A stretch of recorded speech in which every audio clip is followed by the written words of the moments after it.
Summer holidays வந்தாச்சு நம்ம GT Holidays வந்தாச்சு. GT Holidays, South India's #1 travel brand. Thallakulam எலும்பு ரோஸ்ட், மார்க்கெட் மட்டன் நெஞ்சு சாப்ஸ், சிம்மக்கல் வெங்காய குடல், விளக்கு தூண் ஜிகிர்தண்டான்னு மதுரை உணவுகளை சாப்பிட பாண்டி பஜார் பசும்பொன் ரெஸ்டாரண்ட்டுக்கு வாங்க. நல்ல வெரைட்டியா ருசியா சாப்பிடலாம். ஹாய் ஹலோ ஆதன் சினிமா நேயர்கள் எல்லாருக்கும் ஒரு பெரிய வணக்கம். இன்னைக்கு வந்து நம்ம யாரை மீட் பண்ண போறோம்னு பாத்தீங்கன்னா, சமீபத்துல இப்போ இந்த ஐபிஎல் விஷயம் ரொம்ப பயங்கரமா சோசியல் மீடியா எல்லாம் போயிட்டு இருக்கு. இன்னைக்கு நம்ம அதை பத்தி பேசுறதுக்கு பாஸ்கி சார் நம்மளோட இணைஞ்சிருக்காரு. வணக்கம் சார். வணக்கம் பாஸ். பை. எப்படி இருக்கீங்க sir? By God's grace super. கிரிக்கெட்டை ஃபாலோ பண்ற வரைக்கும் ஜாலியா ஸ்போர்ட்டிவா கலாட்டா பண்ணின்னு கிண்டல் அடிச்சுன்னு ஜாலியா தான் இருக்கும். சிறப்பு சிறப்பு சார். சார் இப்போ எல்லாருக்கும் ரொம்ப பரபரப்பா போயிட்டு இருக்குது இந்த ஐபிஎல் தான் சார். இந்த ஐபிஎல் எல்லாம் தாண்டி முதல் மேட்ச் வந்து கேகேஆருக்கும் இந்த ஆர்சிபிக்குன்றது தான் பெரிய டாக்கா போயிட்டு இருக்கு. நம்ம அதை பத்தி பேசலாம். சிஎஸ்கே விசஸ் எம்ஐ வந்துடலாம் sir. CSK Mi first match நடக்க போகுது. சிஎஸ்கேக்கு ஹோம் மேட்ச்ல அந்த மேட்ச் எப்படி இருக்க போகுது? ஆக்சுவலா சிஎஸ்கே எம்ஐ பாத்தீங்கன்னா டஃபா இருக்கும், டவுட்டே கிடையாது. ஏன்னா பயங்கர ரைவல்ஸ், ரெண்டு பேரும் சாம்பியன்ஸ் 5 டைம்ஸ் ரீச். என்ன ஒண்ணு, போலிங் நமக்கு வந்து ரொம்ப ஸ்ட்ராங், அவங்களுக்கு பேட்டிங் பயங்கர strong. CSK bowling phenomenal bowling. For slow பிச்சஸ்க்கு எக்ஸ்ட்ராடனரி ஸ்பின் ட்ரையோ இருக்கு.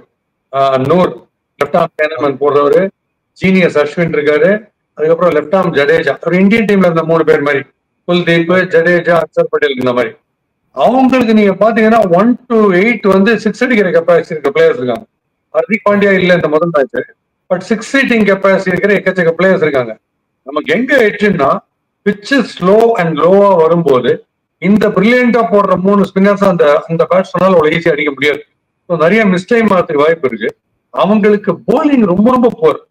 ஸ்டார்டினர் தவிர அவங்க போலிங் ரொம்ப போர். ஏன்னா பும்ராவும் இல்லை, அது நமக்கு அட்வான்டேஜ். ஸோ ரெண்டுத்த பேட்டிங் அண்ட் போலிங் பார்க்கும்போது மும்பையோடைய கெப்பாசிட்டி எப்படின்னா, அவங்க 200 ஒரு 20 ஓவர்ஸ்ல 240 கூட அடிக்கிறதுக்கு சான்ஸ் இருக்கு, பிச்சில் ஹெல்ப் இல்லைன்னா போலர்ஸுக்கு. பட் அந்த 240 18 ஓவர்ஸ்ல கொடுத்துருவாங்க. ஏன்னா அவங்களுக்கு போலிங் பெருசா இல்லை. அங்க வந்து பேலன்ஸ் வந்து சிஎஸ்கேக்கு பெட்டரா இருக்கிறதுனால 60-40 in favour of CSK chance. Sir இப்போ சோசியல் மீடியாலாம் போயிட்டு இருக்க ஒரு பெரிய டாக் என்னன்னா, எல்லா டீமும் இப்போ பிராக்டிஸ் மேட்ச் எல்லாம் போயிட்டு இருக்கும்போது 200+ ஸ்கோர் அடிக்கிறாங்க.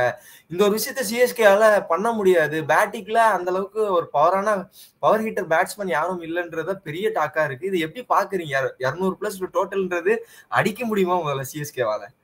எல்லாம் அடிக்கலாம். அப்படிலாம் அடிக்க முடியாத ஒரு டீம் இப்படி 5 டைம் சாம்பியன்ஷிப் அடிக்குமா? அது இப்ப என்னதுனால இப்ப 5 தடவை சாம்பியன்ஷிப் பற்றி இத்தனை கொடி கட்டி பறக்கிற சிஎஸ்கேல திடீர்னு எப்படி அந்த 200 அடிக்கிற கெப்பாசிட்டி இல்லாம போயிடும்? திடீர்னு காக்கா ஓஷன் யாராட்டும் போட்டாங்களா? அதெல்லாம் ஒண்ணும் கிடையாது. எல்லாம் அடிக்கலாம், எந்த ஸ்கோர் வேணா டிபெண்ட் பண்ணலாம். நமக்கு இருக்கிற போலிங் ஸ்ட்ரென்த்துக்கு ஃபர்ஸ்ட் பேட்டிங் ஆடிடுறது பெட்டர். ஓகே, பட் அவங்களுக்கு போலிங்கே இல்லைங்கிற ஆங்கிள் நீங்க பார்க்கும்போது நமக்கு சேஸ் பண்றது ஈஸியா தான் இருக்கும்.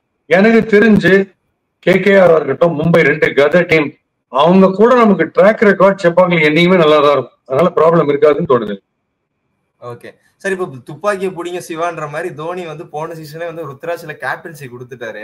இப்போ அப்படின்னு இருக்கும்போது போன சீசன் ஒரு மாதிரி அவர் வந்து பேஸ் அட்டாக்லயே போயிட்டு இருந்தாரு. ஸ்பின்னர்ஸ்க்கு பெருசா ஒரு ஓவர்ஸ் கொடுக்கறதும் சரி, ரொட்டேட் பண்றதும் சரி, இந்த மாதிரி விஷயம் அவர் அந்த டைம்ல கான்சன்ட்ரேட் பண்ணல. இப்போ ஸ்பின்னர்ஸ் நம்ம நிறைய இருக்கிறோம், ட்ரையோ ஸ்பின்னர் காம்பினேஷன் இருக்கும்போது ருத்ராஜ் இப்போ இந்த ஸ்பின்னர்ஸ் எப்படி மெயின்டைன் பண்ண போறாரு? அந்த கேப்டன்சியை இப்போ எப்போ கையாளுவார், எப்படி கையாளுவார்னு நினைக்கிறீங்க? நல்ல கேள்வி, சூப்பர் கேள்வி. பட் ஸ்பின்னை நீங்க ரிலை பண்ணி தான் வேணும். விக்கெட் வந்து லோ அண்ட் ஸ்லோவா இருக்கும். எனக்கு தெரிஞ்சு செப்பாக 140 150 தான் ஆவரேஜா பாத்தீங்கன்னா. 140 150 திருப்பி சேசிங்ல 7 80 இல்லாட்டா 5 ரன்ஸ்ல ஓட இப்படிதான் இருக்கும். ப்ரோக்ரஸ் ஆக டிஃபிகல்ட்டா இருக்கும் பேட்டிங் செப்பாக் வீக்ல ஜென்ரலா நான் பார்த்ததுல. பட் ருத்ராஜ் கைக்வாடுக்கு வந்து இப்போ நம்ம தோனி டெரிஃபிக்கா க்ரூம் பண்ணிருப்பாரு. அண்ட் தோனி கீப்பராகவே இருக்க போறாரு. அதனால பாதி கைடன்ஸ் அங்கேயே, பாதி வின் அங்கேயே. அதனால ஸ்பின் நீங்க நம்பிதான் வேணும். நீங்க ஸ்பின்னை நம்பாம ஒண்ணும் பண்ண முடியாது. ஏன்னா பத்திரானா வேற ஆக்ஷனை மாத்திருக்காரு. பழைய ஆக்ஷன் கிடையாது பத்திரானா. எந்த அளவுக்கு லாஸ்ட் ஓவர் எப்படி வர தெரியாது. நம்ம ஜெயிச்சா அது ஸ்பின்னாலதான் ஜெயிப்போம். அதனால ஸ்பின் எல்லாம் பிரில்லியண்டா போடுறவங்க 3 ஸ்பின்னர்ஸும் பிரில்லியன்ட். அது ஒன்று. ஓகே, இப்போ பத்திரனை பத்தி பேசிட்டு இருக்கும்போது அவரோட ஆக்ஷன்ஸ் எல்லாம் ரொம்ப மாத்திட்டாங்க. அதனாலே அவர் பெரிய இம்பாக்டா இந்த சீசன் இருக்க மாட்டாரு அப்படின்ற ஒரு டாக் தான் பார்த்துட்டு இருக்கிறோம். சிஎஸ்கே கேம்ப்ல பார்க்கும்போது அவர் பேக் டு பழைய ஆக்ஷனுக்கு வந்துட்டாரு. அவரோட இம்பாக்ட் இந்த டீம்ல எப்படி இருக்க போகுது சார் பத்திரனோட? ஷேன் வார்ன் ஆஸ்திரேலியால பிஸ்தா, முத்தையா முருகன் ஸ்ரீலங்கால பிஸ்தா, ஜேமி ஆண்டர்சன் இங்கிலாந்துல பெஸ்டா, அவங்க கையிலேயே ஓடி வந்து காலில் போட்டா கூட அது போடுறது யாருன்ற ஒரு சின்ன பயம் இருந்தே இருக்கும். இல்லப்பா ஸ்விங் ஆகாதுமா, செப்பாக வெயில் ரைட்டு. ஜேமி ஆண்டர்சன் போடுறாரு, அவருக்கு புசு புசுன்னு வந்து பயமா ஸ்விங் ஆகாம அந்த பயம். ஷேன்வான் கட்சியில பால தூக்கி போடுற வரைக்கும் என்ன போட போறான்னு தெரியாது. இப்படி இருக்கும்போது அந்த பயம் நேமுக்கான ஒரு பயம் இருந்துன்னே இருக்கும். ஸோ இது 10 ரன் 10 ரன் நினைச்சுன்னு ஆடுவாங்க. அது கொஞ்ச நாள் ஆகும். இது வேற ஆக்ஷன், ஈஸி ஆடலாம். இப்ப சுனில் நாராயண் கூட ஆக்ஷனை மாத்தினார். அவ்வளவு ஈஸியா அடிக்க முடியல, இன்னமும் அந்த அளவுக்கு போட முடியல, 80% போடுறாரு. ஸோ அதனால அந்த நேம்க்கே ஒரு பெரிய பிளஸ் இருக்கு. அதனால நம்ம ஒன்றும் ப்ராப்ளம் இல்லை. இருந்தாலும் அந்த எல்எஸ்ன்னு ஒரு போலர் இருக்கு, அவர் வந்து ஓடி வந்து மெதுவா போடுற டைப். அந்த மாதிரி போலர் கொஞ்சம் அடிக்கிறதுக்கு கஷ்டம். ரொம்ப ஃபைனல்ஸ்ல நம்மளோட ஃபைனல்ஸுக்கு முந்தின மேட்ச் டெரிஃபிக்கா போட்டார் இந்தியாவுக்கு அகேன்ஸ்டா. ஸோ நம்மளுடைய போலிங் ரொம்ப ஸ்ட்ராங். ஒன்னு வேணா ஒத்துக்கிறேன், பேக் ஃபுட்ல ரொம்ப புஷ் பண்ணீங்கன்னா நம்ம பேட்டர்ஸுக்கு அதை அட்டாக் பண்ணி that is improvise, stump out வெளில போறது, இந்த பக்கம் போறது, அதை ரொம்ப நம்ம பண்ணி நம்ம பார்க்கல. நம்மளோட வீக்னஸ் எப்பயுமே சொல்லுவேன் அது ஒண்ணுதான், last 3 overs of bowling, last 3 overs of batting. அதுதான் நம்ம கொஞ்சம் மைண்ட் அவுட் பண்ணணும். மற்றபடி வெரி ஸ்ட்ராங். ஓகே, டெஃபினட்டா கரெக்டான விஷயம் சொன்னீங்க சார். இன்னொரு பக்கம் எல்லோ ஜெர்சில இவ்வளவு சீசனா நம்ம பார்த்துட்டு இருந்தோம். தீபக் சகர் முதல் மேட்சே அவர் அகேன்ஸ்டா ஆடும்போது அவருக்கும் ஒரு மன வருத்தம் ஒண்ணு இருக்கும் சார். தீபக் சகர் வந்து ஏன்னா அவருமே மும்பையோட பேஸ் அட்டாக்ல ஓப்பனிங் ஸ்பெல் அவர் தான் போட போறான்ற போது அந்த விஷயம் எப்படி இருக்கும் சார்? நம்ம எப்படி பார்க்க போறோம், எப்படி அவர் எப்படி பண்ணணும்? ஆமா, நியாயமான பயம். பட் என்னன்னா தீபக் சஹர், ட்ரெண்ட் போல்ட் 2 பேருக்குமே பால் காத்துல கொஞ்சம் வித்த காமிங் ஆரம்பிச்சதுன்னா பேட்ஸ்மேன் செத்தான். ஃபர்ஸ்ட் 6 overs டேஞ்சர், விக்கெட் இல்லைன்னா விக்கெட் எடுத்துருவாங்க டெஃபினட்டா. பட் எனக்கு தெரிஞ்சு செப்பாக்ல அவ்வளவு ஃபாஸ்ட் போலிங்க்கு ஸ்விங்குக்கு எல்லாம் ஹெல்ப் பண்ணாது. அதனால நார்மலா தீபக் சஹர் ஸ்விங் போலிங் போடும்போது லெக் சைட்ல பால் போட்டா அந்த பால் ஸ்விங் ஆஃப் பக்கம் போகும். பட் இங்க அதுக்கான வாய்ப்பு கிடையாது. அதனால அவ்வளவு ஒன்றும் பயப்பட வேண்டிய அவசியம் கிடையாது. மும்பையோட ஆடும்போது சாண்டனுடைய 4 over பாஸ், அதை நீங்க ஜாகிரதையா தான் ஆடி ஆகணும். அவருக்கு அல்வா மாதிரி இந்த பிச்சு. அவர் சிஎஸ்கேலேயே இருந்து செப்பாக் பிச்சோட ஒவ்வொரு புல்லு, ஒவ்வொரு ஸ்ட்ராண்ட் ஆஃப் கிராஸ், ஒவ்வொரு மில்லிமீட்டர் ஆஃப் மண்ணு அவருக்கு தெரியும். ஸோ இது ஆல்சோ பிரில்லியன்ட் கேப்டன் போல. சாண்டனோட 4 overs எப்படி இந்தியாவுக்கு ப்ராப்ளமா இருந்ததோ ஃபைனல்ஸ்ல, அதே மாதிரி அந்த 4 over டேஞ்சரா இருக்கும். ஓகே சார், இப்போ மும்பையோட பெரிய பலவீனமா என்ன இருக்கு சார்? ஆக்சுவலா பேட்டிங் நம்ம ஒரு பவர் ஹிட்டிங் எல்லாமே இருந்தா கூட ஒரு வீக்னஸா அப்படின்ற விஷயம் போகும்போது மும்பைக்கு என்ன விஷயம் நமக்கு வீக்னஸா தெரியும்? பும்ரா காணும், யாருக்கர் கிடையாது, ஸ்லோ ரன் கிடையாது, கடைசி 4 over கவலை கிடையாது. ஹர்திக் பாண்டியா டக்குன்னு பூந்து விக்கெட் எடுப்பாரு. ஹர்திக் பாண்டியா கிடையாது. சாண்டனர் ஒரே ஸ்பின்னர் தான், வேற பயமுறுத்துற மாதிரி வேற போல இல்லையே. அட்லீஸ்ட் நம்ம பார்த்து பயப்படுற அளவுக்கு. ஸோ எந்த ஸ்கோரானா அவங்க அடிப்பாங்க. இப்ப அவங்க சேஸ் பண்ணாங்கன்னா 240 திருப்பி வச்சுருவாங்க. Mumbai very strong team. But அவங்க 240 அடிச்சாலும் அவங்களுக்கு இருக்கிற போலிங் டிப்ளீட்டட் ரிசோர்சஸ்க்கு 2 overs கொடுத்துருவாங்க. மீதி டீம்ல ஹிட்டர்ஸ் இருந்தா. அதுதான் மும்பையுடைய பிரச்சனை. இப்போ இல்ல, மும்பைக்கு ஆர்சிபி 2 பேருக்கும் இதே பிரச்சனை தான். பயங்கர பேட்டிங் உண்மை. சரி, இப்போ பும்ரா ஒரு பெரிய மிஸ் அவுட்டா நம்ம டீம்ல இருந்தா கூட மும்பையோட 11s என்னவா இருக்க போகுது? முதல் மேட்சோட 11s என்ன மாதிரி பேஸ் அட்டாக்ல போக போறாங்களா, ஸ்பின் அட்டாக்ல போக போறாங்களா? ஒரு 11s எந்த மாதிரி இருந்தா சரியா இருக்கும்னு நினைக்கிறீங்க மும்பை டீமுக்கு? நீங்க எனக்கு சொல்லுங்க, ஏன்னா அவங்க பேட்டிங் அவுட்ஸ்டாண்டிங். நீங்க எனக்கு சும்மா பிளேயர்ஸ் பேர் சொல்லினா வாங்க, நான் உங்களுக்கு சொல்றேன். இப்ப for example Suryakumar Yadav, Tilak Varma, extraordinary அந்த பேர். அடி ஆரம்பிச்சாங்க 6 ஒண்டி தான் போகும். Most dangerous pair. Thank God Hardik Pandya இல்ல. மீதி பிளேயர்ஸ் பேர் நீங்க சொல்லுங்க, அப்படின்னே வருவாங்க. இப்போ சூரியகுமார் யாதவுக்கு அப்புறம் மிடில் ஆர்டர் திலக் வர்மாவை நம்பர் 1 நம்பர் 3ல அனுப்புறதுக்கு பாசிபிள் இருக்கா சார்? ஏன்னா ஸ்கை ஆமா திலக் வர்மா பயங்கர பிளெக்சிபிள். எங்க அவர் பேர் கேட்டு போய் நம்பர் 3 வந்தாரு வேர்ல்ட் கப்ல எல்லாம். அதனால கேப்டன் கிட்ட கேட்டு நான் நம்பர் 3 போறேன்னு பேசிட்டு போற அளவு. சோ அந்த மாதிரி பிளேயர்ஸ் ரொம்ப ஜாலியா இருந்தது. பயங்கர எஃபெக்டிவ். பேக் ஃபுட்ல ரொம்ப நல்லா அடிக்க தெரியும். அதனால fantastic player, dangerous player Tilak Varma தான். கண்டிப்பா சார். அதே மாதிரி சிஎஸ்கேட 11 பார்க்கணும். இந்த பக்கம் பெரிய காம்பினேஷன் எங்க இடிக்குதுன்னா வந்து இந்த நம்பர் 6, நம்பர் 7, நம்பர் 8ன்ற விஷயம் தான். அஸ்வின் ஜடேஜா தாண்டி அந்த ஜேமி ஓவர்டனா, சாம் கரனா அப்படின்ற ஒரு விஷயம் தான் எல்லாருக்கும் மண்டைக்குள்ள போயிட்டு இருக்கு. அவங்க என்ன காம்பினேஷன்ல போக போறாங்க? என்னை பொறுத்த வரைக்கும் இந்த Ellis is brilliant bowler boss. ஏன் சொல்றேன், அவர் தான் நான் இன்சிஸ்ட் பண்றேன் லெவல் ஆடணும். ஏன்னா இந்த Sandeep Sharma type of bowler. Sandeep Sharma ஓடி வந்து முதல் ஒயிட் யாக்கர்ஸ் போடுவார். அவர் கொஞ்சம் கஷ்டம் அடிக்கிறது. அரவர பேஸ் தான் ரொம்ப ஜெயிக்கும்.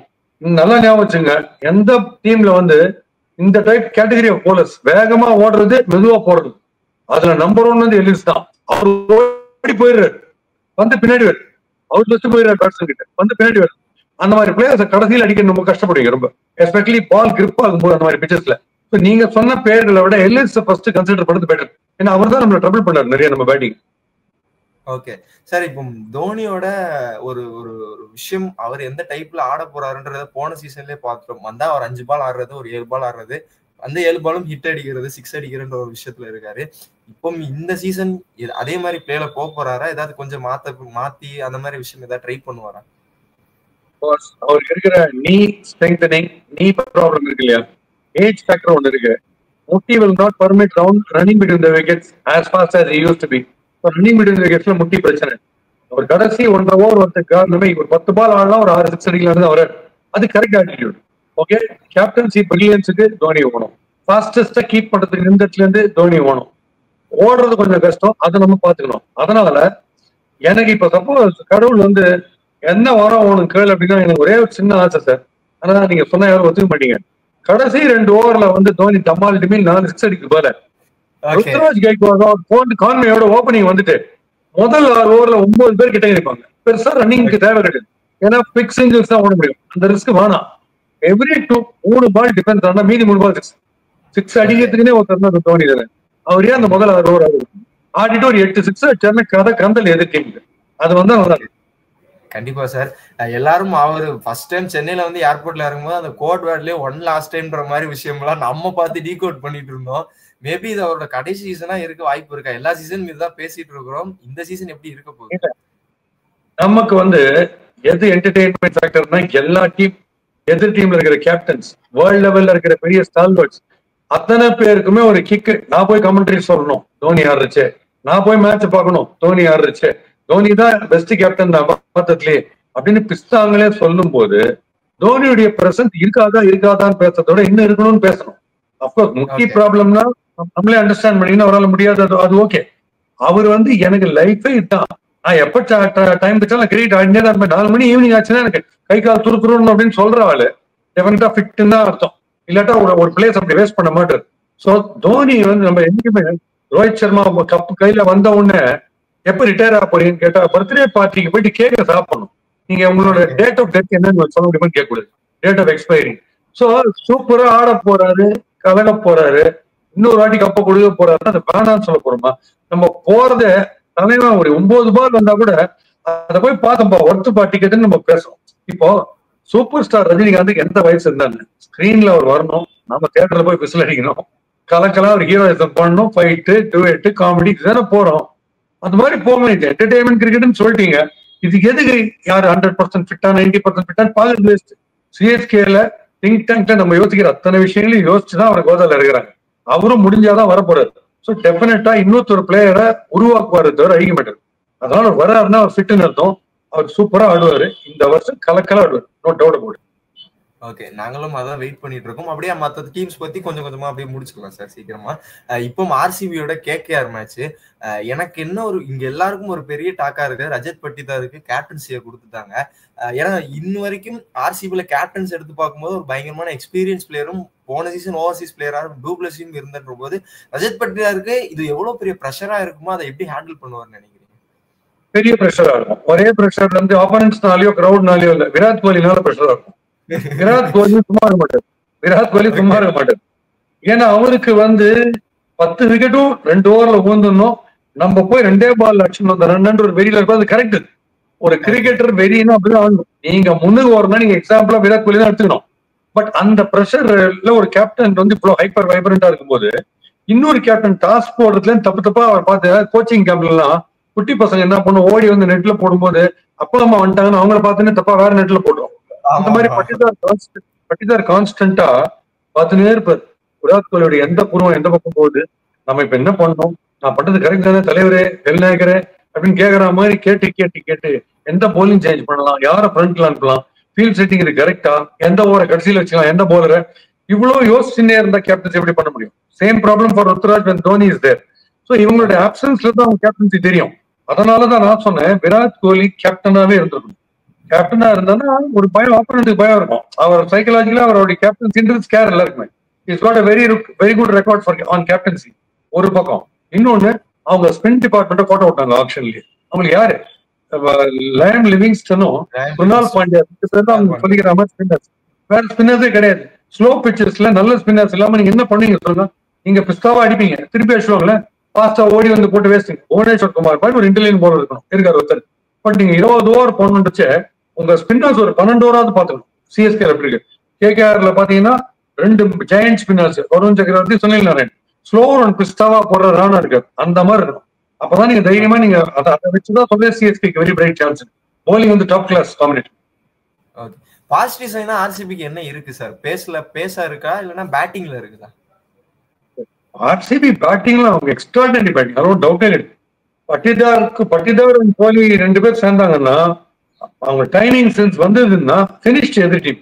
ஸ்ட்ரெயிட் 6 சைடு கீடு எல்லாத்தையும் 6 போகும். பேட்டிங்ல they will not flop. I am telling you, they won't flop. அவங்க ஒரே ப்ராப்ளம் கண்டெய்னிங் ரன்ஸ் இந்த லாஸ்ட் 3 overs. அதை கரெக்டா யாராவது புவனேஸ்வர் குமாருக்கு கொஞ்சம் தப்பிச்சாங்க. அவங்க பிரில்லியண்டா போடுறது. Sandeep Sharma type of bowler, he knows what he is bowling. அந்த மாதிரி இன்னும் 2 சாலிட் போலர், அதுல ஒரு சஹல் மாதிரி ஒரு போலர் வேணும், தக்கால் பிரேக் த்ரூ கொடுக்குறது. அதுதான் பேட்டிங்ல அவங்களுக்கு ஒன்றும் ப்ராப்ளமே கிடையாது. அவங்க வந்து ஃபேண்டாஸ்டிக் வாட்ஸும் செம பேட்டர்ஸ். அவங்க ஒரே வரி வந்து கேப்டன்சியும் போலிங் ஒண்டி தான் அவங்களோட வரி. மும்பை இந்தியன்ஸ் கிட்டத்தட்ட அதே தான். போலிங் தான் மும்பை இந்தியன்ஸ் வரி, நாட் த கேப்டன்சி. ஹர்திக் வந்துட்டாருன்னா சூப்பர், சூரியகுமாரும் செம கேப்டன். அவங்க ஒரியும் போலிங் தான். சாண்டனர் ஒரு போலரே எடுக்கணும். கண்டிப்பா சார். கேகேஆர் பத்தி பேசிடலாம். எல்லாம் கேப்டன்சின்ற போதும் லாஸ்ட் மினிட் வரைக்கும் நம்ம எல்லாரும் ப்ரெஷரா வச்சிருந்தாங்க, யாரும் தூக்கி கொடுக்க போறாங்க. வெங்கடேஷ் ஐயர் மேலே பயங்கர ப்ரெஷர் போட்டாங்க, ஒருவேளை அவர் கேப்டன்சி வாங்குவாரா அப்படின்னு சொல்லிட்டு. ஆல் ஓவரா நம்ம எல்லாரும் எதிர்பார்த்த மாதிரி ரஹானே தூக்கி கொடுத்துட்டாரு. ரஹானேவை டிராப் பண்ணாங்க, திருப்பியும் ஏலத்துல சிஎஸ்கே வாங்கினாங்க, திருப்பியும் டிராப் பண்ணி சிஎஸ்கே டிராப் பண்ணி இப்ப கேகேஆர் வாங்கி கேப்டன்சி பொறுப்பு கொடுத்திருக்காரு. ரஹானே எப்படி ஹேண்டில் பண்ண போறாரு டீம்? அது எனக்கு as a captain will be good. Is very cool guy. Dhoni side தான், தோனி கேட்டகரி தான், அதை பண்ணிடுவாரு. பட் அவருடைய பிளேஸ் இந்த 11 என்ன கேரண்டியா இருக்கும் தெரியல. இயர் பிஃபோர்லாம் சிஎஸ்கேக்கு பிரில்லியண்டா ஆனார். அவர் வந்து எசென்சியலி பவர் பிளேல தான் வந்தாகணும். ஏன்னா அவர் வந்து அழகா டிஃப்ளெக்ஷன்ஸ், கேரஸ் பண்றது, பால் அப்படி ஆடுற கிரிக்கெட்டர். அவர் ரா பவர்ல ஆடுற பிளேயர் கிடையாது. அவர் வந்தா பவர் பிளேல தான் வரணும். ஸோ பவர் பிளேல வர அளவுக்கு கேகேஆர்ல அவர் இப்ப ஃபார்ம்ல இருக்காருன்றது எனக்கு I'm not certain about it. So அதனால ஆஸ் அ பிளேயர் எப்படி அவர் தெரியல. As a captain he'll do his best. Because he's got 12 overs guaranteed by Rana, Sunil Narayan and Varun Chakravarti. அது எந்த கேப்டனும் ஹேண்டில் பண்ணிடலாம். But he is a cool captain. I expect him to do well. சிஎஸ்கேக்கு பெரிய த்ரெட்னா KKR. Okay, எதை வச்சு சொல்றீங்க sir அப்படி? அந்த 12 over தான் சொல்றேன். அந்த 12 ஓவர் அவ்வளவு ஈஸி கிடையாது. பிச்சு கிரிப்பா போது நீங்க அவ்வளவு ஈஸியா ஆட முடியாது. 8 ஓவர் ரொம்ப கஷ்டமா இருக்கும் உங்களுக்கு. எவ்வளவு பேரால கால ஃப்ரண்ட்ல 6 அடிக்க முடியும்னு நினைக்கிறீங்க மிஸ்டேக் ஸ்பின்னர்ஸ்? அந்த 8 ஓவர் நம்பி தான் கிரிக்கெட் ஆடுறாங்க. ஆனா அவங்க கரெக்டா டெலிவரி பண்றாங்க எப்படி ஓடணும். கண்டிப்பா சார். இன்னொரு பக்கம் இப்படியே இந்த பஞ்சாப் சைடு வந்தீங்கன்னா பாண்டிங் ஸ்ரேயாஸ் ஐயோட காம்பினேஷன் தான் சார் பயங்கரமா சோசியல் மீடியால அவங்க சைடு ப்ரமோட் பண்ணிட்டு இருக்காங்க டீமையும். ஸ்ரேயாஸ் ஐயருக்கு கேகேஆர்ல இருந்து திருப்பி நம்ம பஞ்சாப்க்கு வந்திருக்காரு. இந்த வாட்டி பஞ்சாப் கண்டிப்பா கப்பு வாங்கி ஆகணும், இந்த 17 சீசன்லாம் முடிஞ்சு இப்போ கப்பு வாங்கி ஆகணும்னு ஒரு பயங்கர pressure. Bonding Shreyas Iyer Punjab team எப்படி இருக்குது சார்? பாண்டியா சொன்னீங்க? Ricky Ponting sir. Ricky Ponting Shreyas Iyer வந்து இந்த ஃபார்மேட்ல கப் அடிச்சிருக்காரு கேகேஆர். சோ அந்த ஆங்கிள் பார்க்கும்போது ஸ்ரேயாஸ் ஐயர் கேப்டன்சி அவருக்குள்ள பூந்து பேட்டிங் அடிக்கிறது எல்லாமே ரொம்ப நல்லா இருக்கும், டவுட் இல்ல. பட் இந்த பஞ்சாப் கிங்ஸ் நான் பார்த்த வரைக்கும் அவங்களுக்கு ப்ராப்ளம் நான் பார்த்த வரைக்கும் இல்ல. தட்டன்னு டெரிஃபிக்கா வின் மாதிரி வருவாங்க. கடைசி 3 ஓவர் அவங்களுக்கு ஏதோ பேட்டிங்ல எப்பயுமே சொதப்புவாங்க, அந்த சோனியர் அண்ட் கெட் சோஃபான்ற மாதிரி. பட் ஸ்ரேயாஸ் ஐயரோட கேப்டன்சில விஷயங்கள் மாறலாம், அது பொறுத்து தான் பார்ப்போம். இது ஏன்னா இது எப்படி பாஸ், நீங்க நான் 2 பேருமே வண்டி சூப்பரா ஓட்டுவோம். பட் நீங்க பிஸ்தா ரைடிங்ல, நானும் பிஸ்தா ரைடிங்ல. பட் ஏன் ஆக்சிடென்ட் ஆகுதுன்னு தெரியாது, அன்னைக்கு டிராபிக் சினாரியோ என்னன்னு தெரியாது. அது மாதிரிதான், அது நம்ம வெயிட் பண்ணி தான் பார்க்கணும் அந்த சிச்சுவேஷன். கண்டிப்பா சார். எல்எஸ்ஜி பக்கம் பார்த்தோம்னா வந்து எல்எஸ்ஜில வந்து இப்போ அவங்களுக்கும் அந்த இந்தியன் விக்கெட் கீப்பர்ன்ற ஒரு விஷயம் அவங்களுக்கு செட்டே ஆக மாட்டேங்குது. திருப்பியும் அதுதான் கேப்டனா பண்ணியிருக்காருன்ற போது அந்த டீம் ஓனர்ல இருந்து இப்போ ரிஷப் பண்ணிட்டு என்ன காம்பினேஷன்ல இருக்காங்க. டீம் எடுத்து பார்க்கும்போது எல்லாமே லெஃப்ட் ஹேண்டர்ஸா இருக்காங்க. ரிஷப் பண்ட்ல இருந்து எல்லாருமே லெஃப்ட் ஹேண்டர்ஸா இருக்காங்க. அந்த லைன் அப் எப்படி மேனேஜ் பண்ண போறாங்கன்றது தெரியல சார். எப்படி மேனேஜ் பண்ண போறாங்க? ரிஷப் பண்ட் பிரில்லியன்ட். அவர் வந்து T20 அல்வா அவர் கலகிடுவாரு. Keeping brilliant keeper. உங்களுக்கு ஒன்னே ஒன்று நல்லா தெரிஞ்சுக்கோங்க, பிக் நேம்ஸ் எக்கச்சக்கமா இருக்கும். 14 crores வாங்கினாங்கப்பா, 140 crores வாங்கினா, அதெல்லாம் ரைட்டு. டீமா கம்பைன் ஆகும்போது சுமாரான பிளேயர் 10 இருந்தாலும் பரவாயில்ல, பட் 10 பேருக்குமே ஆல்ரவுண்ட் கெப்பாசிட்டி தான் அந்த டீம் பயங்கரமான டீமா இருக்கும், பெரிய நேம்ஸ் இல்லாம. அதனால இந்த டீம் எப்படி கம்பைன் ஆகுது. இப்போ வேர்ல்ட் லெவல் எடுத்தீங்கன்னா பெரிய பெரிய கிரேட்ஸ் எடுப்பீங்க, லாரா, டெண்டுல்கர், அதுக்கப்புறம் கபில் தேவ், இந்த பக்கம் வந்து ரோஹித் சர்மா, விராட் கோலி, இப்படி ஒரு டீம் எடுப்பீங்க. எப்படி கம்பைன் ஆவாங்கன்னு பார்த்தா எல்லாமே டாப் ஹீரோஸ், 10 ஹீரோஸ் வச்சு ஒரு படம் டீம் இருக்கும். கதை முக்கியமா நல்லா இருக்கணும், சிச்சுவேஷன்ஸ்லாம் நல்லா இருக்கணும்ல, அந்த பிரச்சனை வரும். ஸோ இது big, it's not about big names. Dhoni மாதிரி ஒரு கேப்டன் வந்து பியூட்டிஃபுல்லா எப்படி கொண்டு வர டீம்ன்றதுலதான் பிகெஸ்ட் பிளஸ் பாயிண்ட் தோனியோட பிரெயின்ல தான். அதுதான் நம்ம இந்த எல்லாமே புதுசா இருக்கிறதால இப்ப KL ராகுலுக்கும் அதே ப்ராப்ளம் தான். எங்க போனாலுமே அங்க போய் பார்க்கணும் எப்படி சூட் ஆகுது, எப்படி ஒரு 2 மேட்சுக்கு அப்புறம் தான் நம்ம சொல்ல முடியும் எப்படி ஜெல் ஆகுது. ஓகே. அண்ட் இப்போ இந்த IPL டீம் எடுத்து பார்க்கும்போது பஞ்சாப் மேலேயும் சரி DC மேல பயங்கரமான எக்ஸ்பெக்டேஷன் இருக்கு சார். ஏன்னா கோச்சும் ஹேமந்த் பதானே வந்திருக்காரு, கேப்டன் அக்ஷர் பட்டேலா போட்டிருக்காங்க, டீம் காம்பினேஷனும் வந்து ஒரு பயங்கரமான பவுலிங்ல இருந்து பேட்டிங்ல இருந்து ஆல்ரவுண்டர் பயங்கரமா இருக்கு. ஸ்பின் அட்டாக் எப்படி இருக்கு சார்? அக்ஷர் பட்டேல், குல்தீப் தாண்டி வேற என்ன ஸ்பின் அட்டாக் இருக்கு டிசில? டிசில நீங்க சொல்லிக்கிற மாதிரி பேர் இருக்கிறது இந்த 2 பேருக்கு தான், அக்ஷர் அண்ட் சொன்னீங்க குல்தீப். 2 பேர் 2 லெஃப்ட் ஆர்ம் ஸ்பின்னர்ஸ்ல எங்க ரொம்ப ஹெல்ப் ஆவாங்கன்னா சடனா நடுவில் ஒரு பார்ட்னர்ஷிப் பில்ட் ஆகும். அப்போ மேக்கிங்கா போடுற ஒரு ஸ்பின்னர், டாஸ் பண்ற ஒரு ஸ்பின்னர். ஏன்னா இப்போ சாம்பியன்ஸ் டிராபி அடிச்சதுக்கே அந்த 2 பேர் ரொம்ப காரணமா இருந்திருக்காங்க. அக்ஷர் பட்டேலுக்கு இன்னொரு பிளஸ் பாயிண்ட் என்னன்னா ரொம்ப டிஃபிகல்ட்டா பேட்டிங் இருந்ததுன்னா அந்த இடத்துல போய் பிரமாதமா பேட்டிங் ஆடுவார். ஸோ அவங்களுக்கும் இருக்கு. பட் இவங்களுக்கு எல்லாம் ரெக்கார்டு பயங்கரமா வின்னிங்ல இல்ல பிளஸ் கடைசியில போய் சொதப்படுறாங்கன்ற ஒரே காரணத்தால் தான் நம்மளால கரெக்டா சொல்ல முடியாது. அதனால தான் நான் KKR சிங்கிள் அவுட் பண்ணி சொல்றேன், அது கொஞ்சம் டேஞ்சரஸ் டீம்னு சொல்லிட்டு. Okay sir. அண்ட் இப்போ லாஸ்டா அந்த GT பத்தி பேசிடலாம் சார். ஏன்னா GT வந்து அவங்க லைன் அப்லாம் எடுத்து பார்க்கும்போது வந்து ஃபுல்லா என்னடா ஆல்ரவுண்டர்ஸா இருக்கீங்க, யாரா பேட்டர் யாரா பவுலர் அப்படின்னு செப்பரேட் பண்ணி பார்க்க முடியாது, ஃபுல்லா ஆல்ரவுண்டர்ஸ் இருக்காங்க. எப்படி மேனேஜ் பண்ண போறாங்க சார்? கில்லு, ஜாஸ் பட்லர் தாண்டி மிச்சம் எல்லாருமே அதுல பவுலிங் போடுவாங்கன்னு நினைக்கிறேன் சார். எல்லா டீம் 11 எல்லாம் தாண்டி 24 பேரும் பவுலிங் போடுவாங்கன்னு நினைக்கிறேன் சார். இது வரைக்கும் நான் சொன்ன கதையோட உள்டா GTக்கு வந்து அவங்க வினோதமான ஒரு டீம். கடைசி 3 ஓவர் 70 to win நீங்கன்னா எந்த டீமாலும் முடியாது, அவங்க வச்சுவாங்க. மில்லர் வருவாரு, டெவாட்டியா வருவாரு, தமால் டீமில் வச்சுவாங்க. ஒரு டீம்ல சொல்றேன், முதல்ல இந்த டீம்ல. ஸோ அந்த டீமுக்கு அந்த ஒரு ராசி ஒன்று இருக்கு. ஓகே, அவங்க வந்து அவங்கள நீங்க எப்படி கவுக்கலாம்னா அவங்கள ரொம்ப நாள் ஆட வச்சீங்கன்னா காலி அவங்க. தட் இஸ் அவங்களுக்கு வந்து லாஸ்ட் 4 overs இந்த மாதிரி டென்ஷன் சிச்சுவேஷன் வரணுமே தவிர சாதாரண ஸ்மூத் சேலிங் 60 for ரோலர்ஸ் எல்லாம் போயிருந்தாங்க. நிறைய ஓவர்ஸ் ஆக்கிபை பண்ணணும்ன்ற மாதிரி சிச்சுவேஷன் வந்தா தட விட்டுடும். அவங்களுக்கு கடைசி 3 overs டென்ஷன் ஒன்று இருந்துட்டே இருக்கணும். அவங்க அது மாதிரி அந்த அட்ரினலின் அப்பதான் ஃப்ளோ ஆகும் அவங்களுக்கு. அந்த மாதிரியான ஒரு டீம். பெஸ்ட் பினிஷஸ் வந்து சர்ப்ரைசிங் பினிஷஸ் எல்லாம் கொடுக்குற டீம் வந்து GT. அண்ட் ஹர்திக் பாண்டியா நான் ரொம்ப பாராட்டுவேன்னா ஃபர்ஸ்ட் டைம் அவங்க என்ட்ரியும் போது கேப்டன்சி எடுத்துட்டு சாம்பியன்ஷிப் அடிச்சுட்டு அதை கொண்டு வந்து ரன்னர் அப்பாவும் கொண்டு வந்தார் அடுத்த வருஷம். So Hardik Pandya to me is the best captain இங்க இருக்கு. கண்டிப்பா சார். ஆல் ஓவர் நம்ம ஓரளவு கவர் பண்ணிட்டோம். லாஸ்டா ராஜஸ்தான் பத்தி மட்டும் பேசிடலாம் சார். ராஜஸ்தான் என்ன மைண்ட் செட்ல இருக்காங்க? பெரிய எக்ஸ்பெக்டேஷன் இல்லாத டீமா ராஜஸ்தான் தான் சார் இருக்காங்க. வருஷம் பிளே ஆஃப் வர்றாங்க, எலிமினேட்டர்ல வெளியே போயிடுறாங்கன்ற ஒரு கான்செப்ட் வைஸ் அவங்களும் போயிட்டு இருக்காங்க. ராஜஸ்தான் எப்போ சார் வரப்போறாங்க? இந்த சீசன் எப்படி இருக்கு ராஜஸ்தான்? அவங்களுக்கு வந்து ABC அஸ்வின், போல்ட், சஹல் அந்த காம்பினேஷன் இருந்த டீம். இப்ப அந்த காம்பினேஷன் இல்லாத ஒரு வீக்னஸ். இப்ப நீங்க வந்து பட்லர் வேற கிடையாதுங்க. ஓகே, பட்லருடைய லாங் இன்னிங்ஸ் செஞ்சுரி, அதுவும் மத்தியானத்துல ஆனா பட்லர் செஞ்சுரி கண்டிப்பா. ஜாஸ் பட்லர் அது ஒரு ராசியம். மத்தியானம் வெயில் அது வேற இல்ல. சஞ்சு சாம்சன் வந்து எக்ஸ்ட்ராவா எதுவுமே பண்ண மாட்டாரு. கொஞ்சம் கையை விட்டு மேட்ச் ட்ரிப்ட் ஆச்சுன்னா அவரும் அம்பையர் மாதிரி மேட்ச் பார்த்துட்டே இருப்பாங்க கையில மாட்டி. இதெல்லாம் தான் அவங்களுக்கு பிரச்சனை. இந்த ஜாஸ் பட்லர் இல்லாத ரொம்ப பெரிய டீம் அவங்களுக்கு.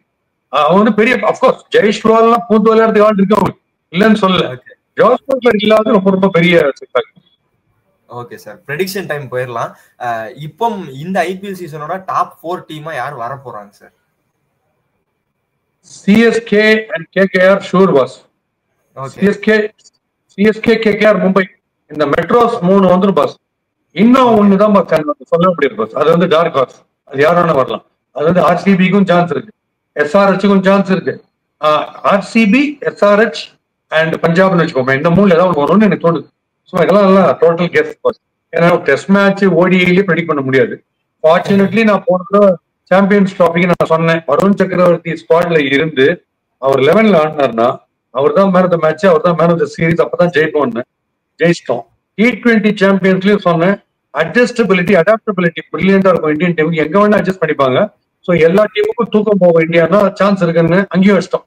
அந்த 2 ஈஸியா இருந்தது. இது ரொம்ப கஷ்டம். ஏன்னா ஓவர்சீஸ் பிளேயர்ஸ், லோக்கல் பிளேயர்ஸ், எந்த டேலண்ட் எப்போ ஜொலிக்குது எப்போ சொதப்புன்னு தெரியாது.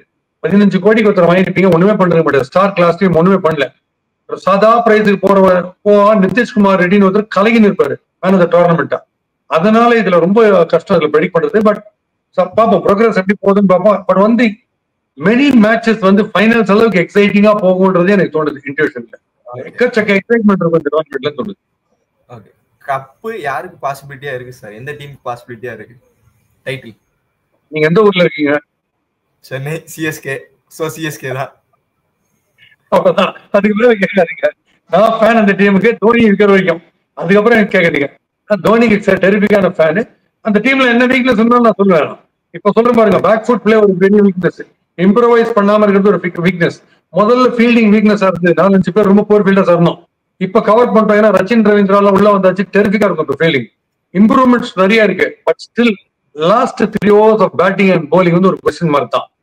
அதை மீறி அவங்க வரணும். இவ்வளவுதான் விஷயம். டெஃபினட்டா சார், நிறைய விஷயம் பேசணும். லாஸ்டா இந்த ஒரு விஷயம் மட்டும் பேசிடலாம் சார். இந்த ஐபிஎல்ல இப்போ நிறைய ரூல்ஸ் அண்ட் ரெகுலேஷன்ஸ் எல்லாமே சேஞ்ச் பண்ணிருக்காங்க. வின் பண்ற டீமுக்கு இந்த கேஷ் பிரைஸ்ன்ற போது இன்னும் அதிகப்படுத்திருக்காங்க.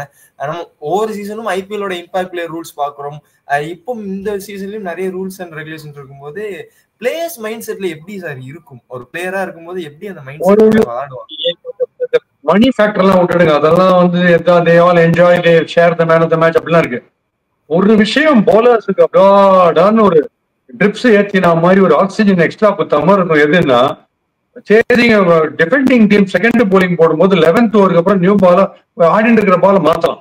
ஏன்னா டியூ ஃபேக்டர்ல ரொம்ப கிரிப்பிங் கஷ்டம். மாத்தலாம். 9 overs வேற பால் கொடுக்கலாம். அதுல ஏன்னா உள்ளுக்குள்ள மாய்ஸ்டர் சீப்பின் வாங்கிட்டு அந்த பால் பிடிக்கிறது வேற. ஒரு ட்ரை பால ஒரு 9 overs தான் போடணும்னா அது கதை வேற. அந்த ஆங்கிள் ஏன்னா எல்லாமே ஆட்ஸ் அகைன்ஸ்ட் பேட்டர்ஸ். சின்ன பவுண்டரி பேட்ல யாரு டைலண்டரி தட்டினாலே வெளில போடும், 6 போயிடும். ஓகே, கிரௌட் பிரஷரு 4 ஓவர்ல என்ன போடுறதுனே தெரியாது. ரிவர்ஸ் ஸ்வீப் எல்லாமே என்ன அடிக்கலாம். அவுட் சைட் லெக்ஸ்டம் பால் பிச்சாச்சுன்னா எப்படி கிடையாது. கந்தர கோலம் பால் இதுல டியூ வேற ஸ்லிப் ஆகும். இவ்வளவு அதாவது கர்ணனை எல்லாரும் அட்டாக் பண்ண மாதிரி, ஜூலியஸ் சீசர்ல ப்ளூட்டஸ் அத்தனை பேரும் குத்தின மாதிரி, முதுகுல குத்தின மாதிரி எல்லாமே அகேன்ஸ்ட் போலர்ஸ் கட்சி. அப்பா அட போனா போறதுன்னு கடவுளா பார்த்து ஒரு விஷயம். இன்னொரு பால் அலவுடு அப்படிங்கச்சு டியூ, அதாவது ஓவர் டியூ. இந்த விஷயமே அந்த டியூ ஃபேக்டர்ல சேவ் பண்றதுக்கு போலர்ஸ்க்கு வேற பால், இந்த பால் இஸ் இன் யுவர் கோர்ட்னு இருக்காங்க. அந்த ரூல் எனக்கு ரொம்ப பிடிச்சது. சிறப்பு சார். இறுதியா அவங்க இன்டர்வியூ பண்ண போறேன்னு சொன்ன உடனே என்கிட்ட இந்த கேள்வி கண்டிப்பா கேட்க சொன்னாங்க அவங்க கிட்ட.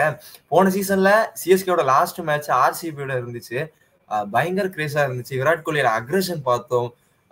பெரிய அங்க அது ஒரு கொலாப்ஸே நடந்துச்சு ஃபேன்ஸ் மத்தியிலன்ற போது, இந்த சீசன் 2வது மேட்ச் சிஎஸ்கேக்கு சென்னையில நடக்க போகுது, சேப்பாக்ல ஹோம் கிரவுண்ட்ல. அந்த மேட்ச் மட்டும் எப்படி இருக்க போகுது sir? CSK vs RCB match. CSK vs RCB, the obvious part I'm telling you, because the bowling is so strong, RCB will definitely find it difficult. ஏன்னா திருப்பி அவங்க வந்து டஃப் போலர்ஸை ஃபேஸ் பண்ணும். அவங்க போலிங் உடைய ஸ்பின் புவரா இருக்கிறதால அவங்க எக்ஸ்ட்ராடனரியா 6 அடிக்கிற பேட்டர்ஸை ஃபேஸ் பண்ணும். டேலண்ட் வைஸ்ன்னு பார்க்கும்போது சிஎஸ்கே ஹெச்சிருக்கு.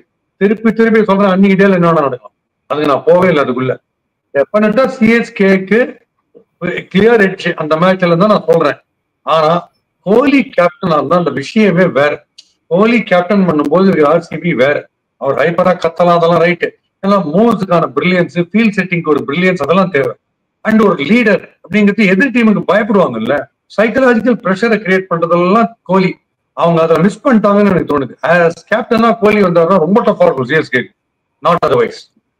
டெஃபினட்டா சார், நிறைய விஷயம் ஷேர் பண்ணீங்க. கண்டிப்பா இந்த சீசன் பெரிய சீசனா இருக்க போது எங்களோட எக்ஸ்பெக்டேஷன் பயங்கரமா இருக்கு. அண்ட் எங்களுக்கு கொடுத்த ஷார்ட் டைம்ல ரொம்ப அழகா வந்து பேசுனீங்க சார். உங்க நேரம் கொடுத்ததுக்கு பெரிய நன்றி sir. Thank you so much. Sorry, எனக்கு வந்து ஆதான் டிவில நீங்க வந்து பவர் பிளேல இன்ட்ரோடியூஸ் பண்ணிக்கிறீங்க இன்னைக்கு ஓப்பனிங்ல. அதுக்கு வந்து ரொம்ப தேங்க்ஸ். வியூவர்ஸ் எல்லாருக்குமே இந்த கிரிக்கெட் நியூஸ் கண்டிப்பா பிடிச்சிருக்கும், என்ஜாய் பண்ணுவாங்கன்னு நினைக்கிறேன். Thank you sir. Thank you so much sir.